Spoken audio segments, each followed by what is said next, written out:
नेता असेल आणि खंबीर नेता असेल तर फक्त धनंजय मुंडे साहेब आहेत. आणि धनंजय मुंडे साहेबाला महाराष्ट्रातून घेण्याचा प्रयत्न करीत आहेत. म्हणून सर्वांना विनंती करतो, आता विकासाच्या कामाबद्दल आपले बुलंद टोक खरंच वहिनीला मानायला पाहिजे की वहिनी प्रचाराची धुरा स्वतःच्या खांद्यावर घेतली आणि साहेबाला महाराष्ट्रभर फिरण्यासाठी मोकळं केलं. अशा आमच्या राजश्रीताई या बोलतील.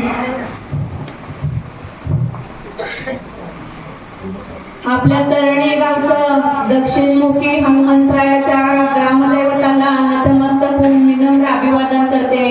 भगवान बाबांच्या चरणी गोपीनाथराव मुंडे साहेबांच्या चरणी पण नतमस्तक होते.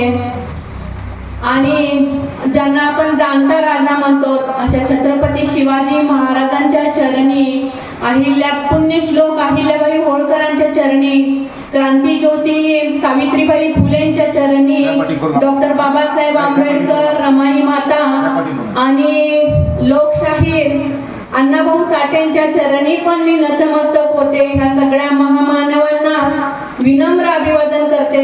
आदरणीय व्यासपीठ, तळणी गावचे सर्व मान्यवर, माझ्या समोर बसलेल्या साहेबांच्या आणि माझ्या तुम्ही सगळ्या सख्या लाडक्या बहिणी आहात. आणि माझ्या समोर बसलेले, बाहेर बसलेले सगळे साहेबांचे आणि माझे सख्खे लाडके भाऊ आहात. आणि साहेबांवर वडील रूपी आशीर्वादाचं छत्र धरणारे तुम्ही वडीलधारी मंडळी आणि माता आहात. तुम्हाला सगळ्यांनाच माझा सप्रेम नमस्कार.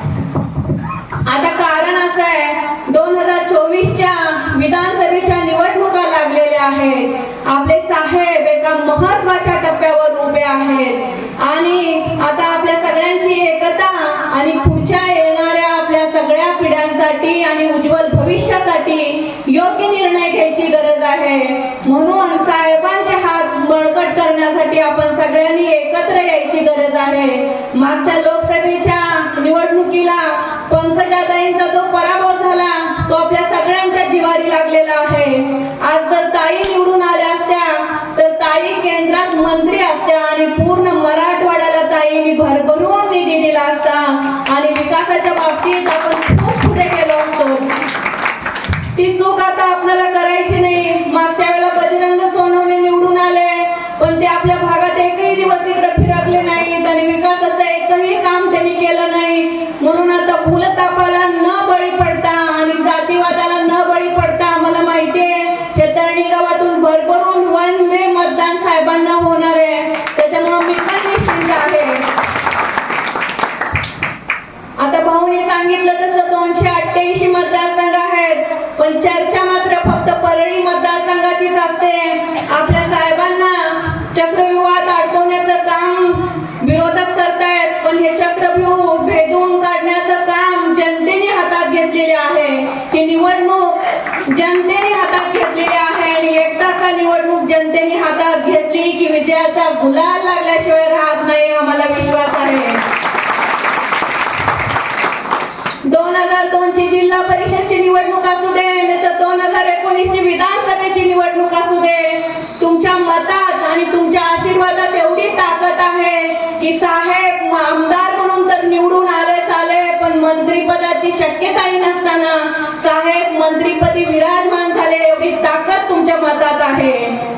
आता धनंजय मुंडे साहेबांना आणि पंकजाताईंना तुम्ही मोठं केलेलं आहे. ही दोन नेतृत्व खूप मोठे झालेले आहेत. साहेबांनी तळणी गावाला भरभरून विकास दिलेला आहे. आता सगळ्यांनी विकासाचे काम सांगितलेले आहेत, मी परत ते रिपीट करत नाही. पण आपले साहेब सामाजिक न्याय मंत्री असताना कोरोनाच्या महामारीने सगळ्या जगाला विळखा घातला आणि आपण सगळेच त्याच्यात फसतो. पण तशा काळात पण आपल्या साहेबांनी लोखंडी सावरगाव येथे 1000 बेडचा दवाखाना चालू केला. 800 बेड ऑक्सिजन सहित सगळ्यांना पुरवले. पेशंट आणि पेशंटचा जवळचा नातेवाईक त्याचा नाश्ता, सकाळचा डब्बा, संध्याकाळचा डब्बा, त्याला लागणारे सगळे औषधं, रेमडेसिवीर सारखे इंजेक्शन साहेबांनी विनामूल्य पोहोचवले. कारण एखाद्या कुटुंबात जावयाचा लाड होत नसेल एवढा लाड आपल्या साहेबांनी केला. कारण प्रत्येकाचा जीव आपल्या साहेबांसाठी महत्वाचा होता. प्रत्येक जण जगलं पाहिजे, त्या महामारीतून बाहेर पडलं पाहिजे अशी भावना धनंजय मुंडेंना होती. म्हणून त्यांनी सगळ्यांना जीवन दान देण्याचं काम त्या काळात केलं. तुम्हाला सगळ्यांना आठवत असेल, मागच्या 2-3 वर्षाच्या काळात जाऊन बघा. पहिलं लॉकडाऊन, दुसरं लॉकडाऊन, पहिली कोरोनाची लाट, दुसरी कोरोनाची लाट. आपण आपल्या गावातलेच लोक आपल्या वेशीवर आले तर त्यांना गावात घ्यायला तयार नव्हतो. पण अशा महामारीच्या काळात साहेबांनी वेगळ्या वेगळ्या ठिकाणी अडकलेल्या लोकांना त्यांच्या जागी परत सुखरूप आणलं आणि सगळ्यांची सेवा केली. ही सेवा करता करता साहेबांना 2दा कोरोना झाला, पण तुमच्या आशीर्वादाच्या जोरावरच साहेब परत सुखरूप त्याच्यातून बाहेर पडले. परत आपण सत्तेत नव्हतो. जेमतेम 3 वर्षाचा काळ आपल्याला कृषी मंत्री पदाचा मिळाला. त्या संधीचं पण साहेबांनी सोनं केलं. 1 रुपयात पीक विमा योजना चालू केली आणि त्याचे पैसे पण आता शेतकऱ्यांच्या खात्यावर आचारसंहिता संपली की पडणार आहे. नमो शेतकरी महासन्मान योजना साहेबांनी चालू केली. त्याच्यातून राज्यातून 6,000 आणि केंद्रातून 6,000 अशी प्रत्येकी 12,000ची मदत शेतकऱ्यांना मिळाली. 2023चा खरीप हंगामाचा काळ आपण सगळ्यांनी बघितलाय. त्याच्यात कापूस आणि सोयाबीन उत्पादक शेतकऱ्यांना साहेबांनी हेक्टरी 5,000ची मदत केलेली आहे. परळीमध्ये कृषी महोत्सव भरवला आणि सगळ्यात मोठा मानाचा तुरा भारतातलं महाराष्ट्राला 1 नंबरचं कृषी राज्य म्हणून साहेबांनी प्राप्त करून दिला. तेव्हा सन्मानाचा क्षण आपल्या सगळ्यांच्या जीवनात आला असं मला वाटतंय. आता या युतीच्या सरकारमध्ये साहेबांनी माझ्या लाडक्या भगिनीसाठी लाडकी बहीण योजना आणली. त्याचे 7,500 रुपये तुमच्या खात्यावर जमा झाले असतील आणि यदा कदाचित ज्यांच्या कुणाच्या झाले नसतील, आचारसंहिता संपली की ते पैसे तुमच्या अकाउंटवर जमा होणार आहेत. तुमची डिसेंबरची पगार सुद्धा नोव्हेंबर मध्येच होणार आहे. आणि युतीच्या सरकारने जाहीर केलं आहे की तुम्हाला जो 1,500 रुपये तुमच्या खात्यावर जमा होतात त्याच्याऐवजी परत युतीचं सरकार आलं की 2,100 रुपये तुमच्या खात्यावर जमा होणार आहेत. आणि आता गावोगावचा प्रचार दौरा आम्ही करत आहे. सगळे माझे लाडके भाऊ मला विचारतात, बहिणींसाठी लाडकी बहीण साहेबांनी चालू केलं, आमच्यासाठी काय?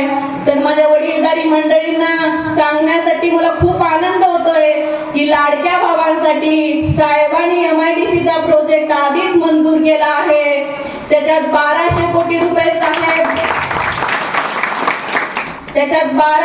रुपये साहेब गुंतवणार आहेत आणि माझ्या तरुण भावांच्या हाताला काम देणार आहेत. जिरेवाडीच्या खालच्या बाजूला ऍग्रिकल्चरचं कॉलेज पण आपलं तयार झालेलं आहे. त्याच्यात पण माझ्या तरुण भावांच्या हाताला काम मिळणार आहे. असं हे विकासाचं नेतृत्व आहे. प्रत्येक समाजासाठी झगडणारं हक्काचं नेतृत्व आहे. प्रत्येकाच्या विकासासाठी, सन्मानासाठी, प्रगतीसाठी झगडणारं नेतृत्व आहे. कुणाची गाडी अडवू दे किंवा कुणाचं दवाखान्याचं काम असू दे किंवा एखाद्या घरातील गरीब मुलाचा लग्नाचा विषय असू दे, धनंजय मुंडे साहेबांची आठवण झाल्याशिवाय आपल्याला राहत नाही आणि हीच त्यांची मिळकत आहे असं मला वाटतंय. आता धनंजय मुंडे साहेबांनी आपल्याला भरभरून विकास दिलाय आणि लोकशाहीर अण्णाभाऊ साठेंनी डॉक्टर बाबासाहेब आंबेडकरांच्या विचारांवर त्यांचे विचार आपल्या लेखणीतून सगळ्या समाजापर्यंत पोहोचवलेले आहेत. आपल्या दुःखांवर, आपल्या समस्यांवर त्यांनी प्रकाश टाकलेला आहे आणि अशा महान नेत्यांचा प्रभाव पण धनंजय मुंडे साहेबांवर आहे. त्यांनी ठिकठिकाणी डॉक्टर बाबासाहेब आंबेडकरांचे आणि लोकशाहीर अण्णाभाऊ साठेंचे स्मारकही बांधलेले आहेत आणि तुमच्या समाजासाठी जो लागणारा सगळा निधी आहे किंवा विकास आहे तोही भरभरून साहेब तुम्हाला पुढच्या पंचवार्षिकच्या काळात देतील हा विश्वास मी इथं व्यक्त करते. वेळ खूप झालेला आहे, आता जास्त काही वेळ घेणार नाही, पण एक शब्द तुम्हाला देते की तुमच्या अडीअडचणी ऐकून घेण्यासाठी साहेबांनी जगमित्र कार्यालय 24 तास खुलं ठेवलेलं आहे. आपले अजय भाऊ असतात, पंकजाताई मुंडे आहेत. मी तुमच्या भेटीसाठी परळी मतदारसंघात 2 दिवस आहे आणि अंबाजोगाई मतदारसंघात पण 2 दिवस आहे.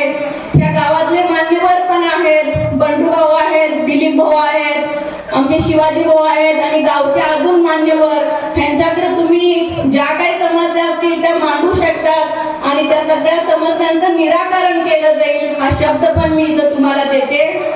आणि तुमच्या प्रत्येकाच्या सुखदुःखात आणि विकासाच्या बाबतीत खंबीरपणे मुंडे कुटुंबीय सक्षमपणे तुमच्या मागे उभे राहील हा शब्द मी तुम्हाला देते. तुमचा लेख आणि अनुक्रमांक 1 हे सगळ्यांनी लक्षात ठेवायचे आहे. धनंजय मुंडे साहेबांसाठी आपण एक घोषणा देऊ आणि इथंच थांबू. कहो दिल से धनुभाऊ